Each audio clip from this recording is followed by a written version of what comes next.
I never thought I'd be standing here saying your name aloud, not because it's impossible to say, but because saying it feels like opening a door I've been keeping closed for a long time. And once the door is open, there's no way to shut it again. Your name, simple, delicate, yet profound, it carries with it a weight I've spent years learning to understand.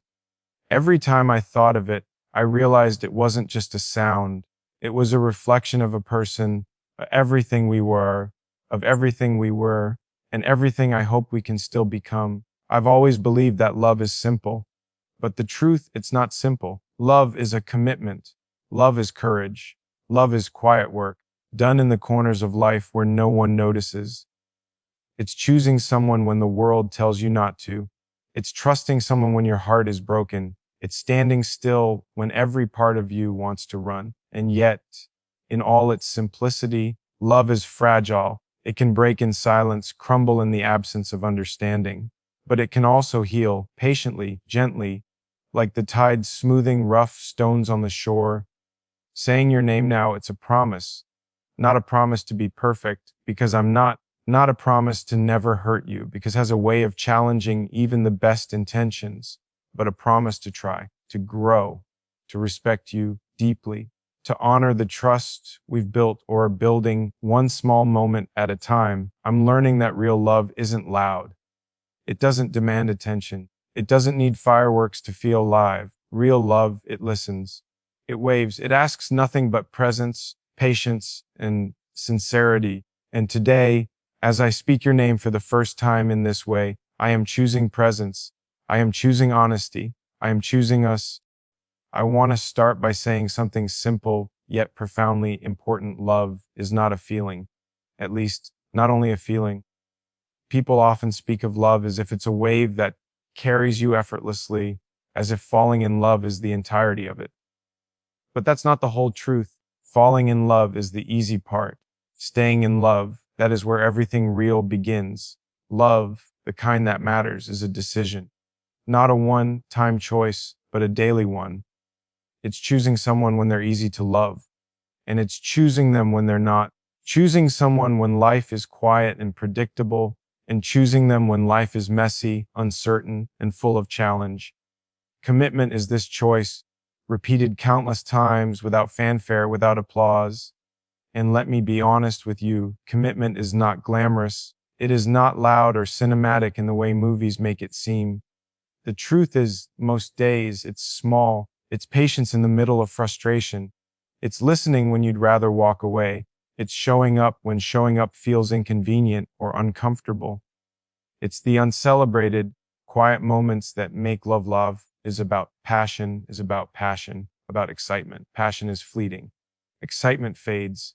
What remains, the thing that endures, is the work behind the scenes, the work of understanding someone deeply, of learning how to love them even when they are different from you, even when you disagree, even when they disappoint you. That's where commitment lives. I've learned, sometimes painfully, that love cannot survive without honesty. And not the casual honesty of I like this or I don't like that. I mean the kind of honesty that is brave enough to say, I am hurting. I am afraid. I am not okay. It's the honesty that odor to true understanding, to growth, to connection. Commitment without honesty is like a house built on sand. It looks solid, but the first storm shows its cracks. Love also requires courage. Real love, the kind that transforms lives, is courageous because it demands vulnerability. To love someone fully is to expose the parts of yourself you usually keep hidden, your doubts, your fears, your weaknesses. And to stay committed, you must allow the other person to see these things and to allow yourself to see theirs. This is terrifying for anyone, and it's the reason so many relationships fail. People fear the intimacy, fear the responsibility of truly seeing and being seen. But that fear is part of the path. Bravery is not the absence of fear, it is choosing to move forward despite it. I remember a time when love was about perfection. I thought if I could just be flawless, if I could just anticipate needs and avoid mistakes, then love would be safe. But life taught me differently. Love is not about perfection. It is about resilience. It is about learning forgiving, adapting, and trying the argument. Every disappointment, every heartbreak is an opportunity, not a threat, to strengthen commitment, to deepen understanding, to choose each other again.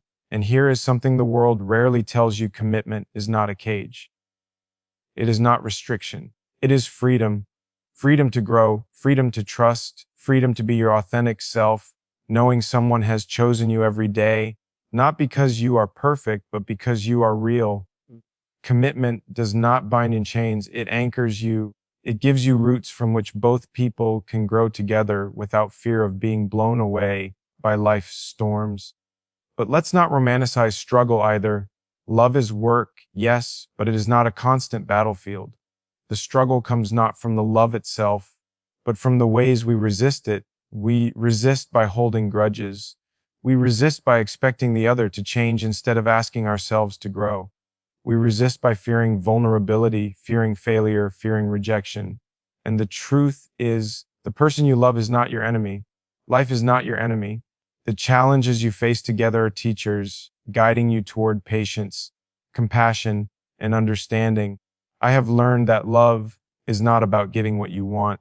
It is about giving freely and intentionally. It is about placing another's needs, their well-being, their dignity alongside your own, not above it, not below it, but alongside it equally. To commit to someone is to enter a covenant of shared responsibility, where both people hold each other in regard with care, respect, and trust. And trust is fragile because the foundation of commitment. Without trust, there is no love, only coexistence. Trust is built slowly, day by day, in the small choices, keeping promises, speaking kindly, listening, forgiving.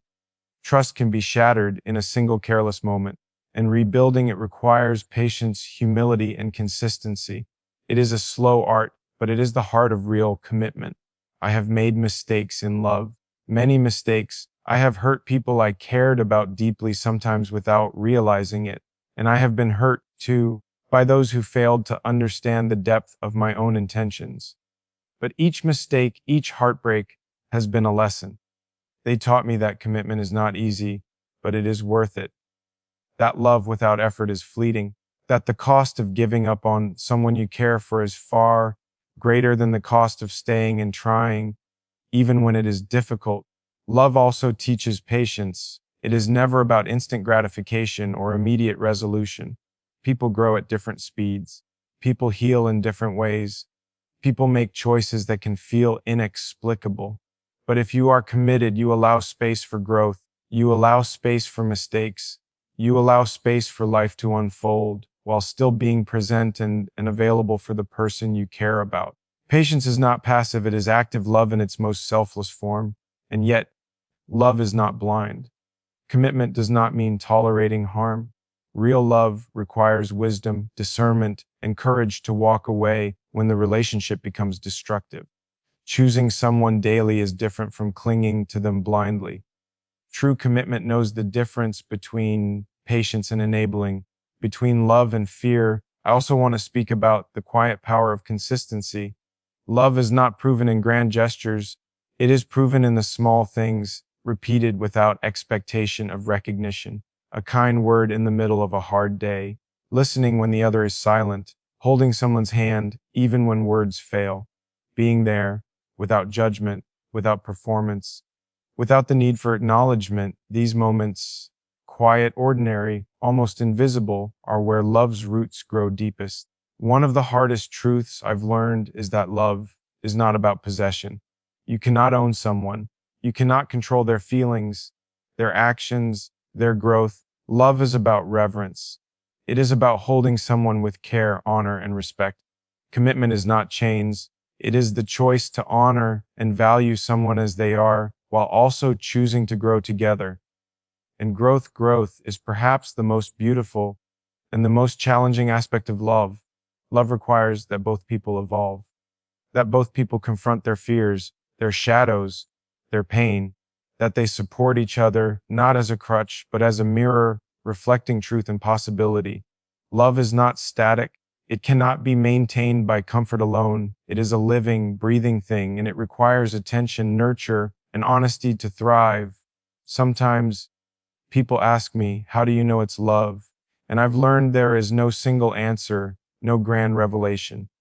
You know it in the quiet, in the way you care more for their happiness than your ego, in the way you forgive when it's hard, in the way you choose them again and again, even when your heart has been bruised. You know it in the willingness to be vulnerable, to be patient, to show up. You know it in the truth of presence. And here is my final thought on commitment. It is a gift, not just a gift to the other person, but a gift to commit fully, deeply, sincerely, is to step into your own capacity for love, patience, understanding, and courage. It is to become someone capable of holding another's heart with respect, care, and reverence. It is a form of self-discovery as much as it is about the other person. So, if you are in love, remember this: it is not enough to feel it. You must choose it every day, in moments of ease, in moments of struggle, when the world is quiet and when it is noisy, when you are patient and when you are afraid. Love is the decision to stand by someone, not because it is easy, but because it is right. Not because it is glamorous, but because it is sacred. Commitment is not about perfection. It is about persistence. It is about showing up even when your heart wavers. It is about forgiveness, humility, and courage. It is about trust, presence, and honoring the human being beside you with the same dignity you expect for yourself. And when you embrace this truth, when you live it, when you breathe it quietly into your daily life, you discover something incredible. Love is not something that happens to you. Love is something you create, something you nurture, something you fight for with patience and quiet strength. And when you create it, when you hold it with care, it becomes unshakable, enduring, and profoundly transformative. Healing in love is a strange thing. It is not linear. It does not follow schedules or calendars. It is not neat or predictable. And yet, it is necessary, because love, true love, will inevitably be touched by hurt, by disappointment, by misunderstanding, by moments when your heart feels heavier than your body can carry. Healing is how we transform those moments into wisdom, growth, and deeper learned, sometimes painfully, that the first step in healing is acceptance. Not resignation, not surrender, but acceptance. Acceptance that the past cannot be rewritten. Acceptance that people sometimes make mistakes. Acceptance that love is imperfect because people are imperfect. When we resist reality, we create more suffering. When we accept it, we can begin to move through it. Pain in love is not a punishment. It is a teacher. It teaches patience. It teaches empathy. It teaches self-reflection.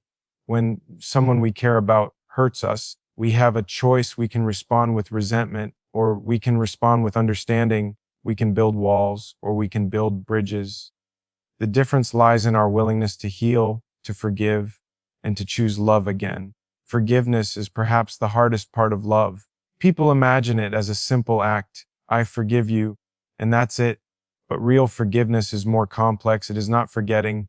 It is not excusing behavior. It is a conscious decision to release the burden of anger, resentment, and judgment. It is giving yourself and the other person the space to grow beyond the pain. Forgiveness is not weakness. It is strength. It is clarity. It is freedom. I have hurt people I love. I have said things I didn't mean. I have been absent when presence mattered most. And I have been hurt by people who love me imperfectly. In each instance, I faced a choice to carry the wound forever, or to allow it to teach me, shape me, and deepen my capacity for love. Forgiveness does not erase the past, it transforms it. It allows love to breathe where bitterness once suffocated it. Healing and forgiveness are connected, but they are not the same. Healing is internal. It is personal. It is how we tend to our own hearts after being wounded. Forgiveness is relational. It is how we repair the bridges that connect us to others. Both are essential. Without healing, forgiveness can feel hollow. Without forgiveness, healing may feel incomplete. Together, they allow love to endure beyond the fractures of human imperfection. And here is something I have discovered: healing requires patience, but it also requires action. You cannot simply wish the pain away. You must engage with it. You must feel it, understand it, and move through it with honesty and courage. It is tempting to numb ourselves through distraction, avoidance, or anger, but avoidance is not healing. Healing demands presence. Presence with yourself, presence with your emotions, presence with the person you love. Choosing someone daily is another form of healing. It is a practice that takes courage, humility, and consistency. It is not enough to fall in love once. Falling is easy, staying is hard. Choosing someone every day is a commitment to presence, to patience, and to continued growth. It is an active decision to nurture love, even when the heart has scars. I have learned that choosing someone daily is not about controlling them. It is not about expecting perfection. It is about showing up. It is about saying in word and deed, I see you, I honor you, I am here. It is about the quiet work of understanding and supporting someone through their own struggles, fears, and growth. It is about being steadfast when life shakes the ground beneath your feet. Healing also requires truth. Not just the truth of your feelings, but the truth of your actions, intentions, and responsibilities. You cannot heal a relationship if you are unwilling to confront your own role in its pain. You cannot forgive without understanding the complexity of what happened. You cannot choose someone daily if you are not honest with yourself about what love truly requires. Love is a mirror. It reflects our best qualities and our worst. It exposes our insecurities, our fears, our desires. It shows us where we need to grow, where we need to release, where we need to change. Healing is the work of looking into that mirror without flinching. Forgiveness is the work of extending grace to yourself and to the other person in the reflection that mirror provides.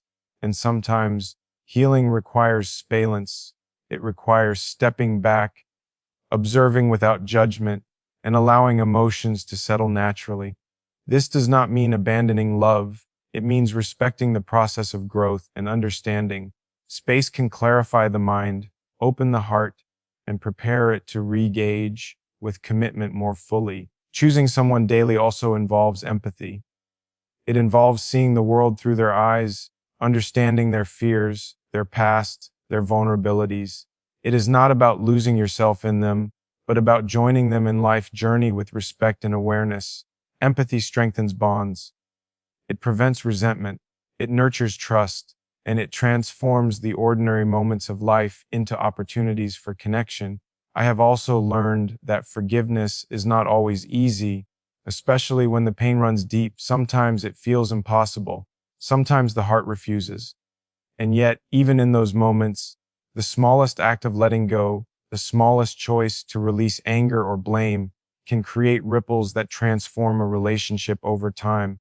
Forgiveness is rarely instantaneous. It is often incremental, but each step toward it is a step toward love. Healing and choosing someone daily also require humility. Humility to acknowledge mistakes. Humility to accept that we do not have all the answers. Humility to admit when we are wrong and courage to make amends. Without humility, love stagnates. Without humility, wounds fester. Without humility, commitment becomes an empty word rather than a living practice. And let me be clear, choosing someone daily does not guarantee that love will be easy. There will be disagreements, misunderstandings, and moments of doubt. But choosing someone, even in the presence of doubt, is the essence of love that grows stronger over time. It is the difference between fleeting passion and enduring connection. Healing also teaches us patience with ourselves. We must allow ourselves to make mistakes, to stumble, to feel deeply. We must not expect instant perfection. Self-compassion is part of love. It is part of the work of choosing someone daily, because if we cannot care for ourselves, we cannot fully care for another. Choosing someone daily is not just about being physically present. It is about emotional presence. It is about active listening, thoughtful responses, and sincere attention. It is about noticing the small things, the subtle shift in mood, the quiet frustration, the unspoken need. It is about responding with care, not judgment. Love thrives in the details, in the attentiveness, in the conscious effort to meet someone where they are. Healing and forgiveness are not linear. There will be setbacks. There will be moments when old wounds resurface, moments when the heart feels raw again. This is normal. Healing is a journey, not a destination. Forgiveness is ongoing. Choosing someone is a practice, not a permanent state. Recognizing this allows patience to enter the heart, and patience is the foundation for sustainable love. I have also learned that love requires courage in small, everyday actions. Courage to apologize when wrong, courage to express feelings openly, courage to ask for what you need, courage to forgive when the heart wants to hold on to pain. These small acts of bravery accumulate over time, creating a love that is resilient, grounded, and transformative. Choosing someone daily is also about gratitude. Gratitude for their presence, their efforts, their patience, their willingness to share life with you. Gratitude transforms routine interactions into meaningful experiences. It transforms frustration into understanding, indifference into care, and routine into ritual. When you recognize the value of the other person consistently, love deepens naturally. Healing is also about boundaries. Understanding what is healthy for you, for the relationship, and for both of you as individuals. Boundaries are not walls. They are frameworks for mutual respect, space, and dignity. They protect love from resentment, misunderstanding, and depletion. They allow both people to flourish without sacrificing connection. Choosing someone daily requires resilience. Life is unpredictable. Circumstances change, stress appears, fear creeps in, and yet the choice to stay present, to nurture love, to forgive, to understand, to support, this choice is the anchor that holds love steady amidst life's storms. Resilience is not ignoring pain, it is working with it, learning from it, and using it to strengthen connection. Finally, healing, forgiveness, and choosing someone daily all converge in the realization that love is sacred work. It is not effortless. It is not guaranteed. It is not simply a feeling or a fleeting experience. It is intentional, deliberate, courageous, and humble. It is the daily practice of presence, patience, empathy, honesty, and care. And when you embrace this truth, when you embody it consistently, you discover a profound reward. Love that is real, love that endures, love that transforms not only the relationship, but the people within it. Love that allows healing to coexist with joy, forgiveness to coexist with understanding, and choice to coexist with freedom.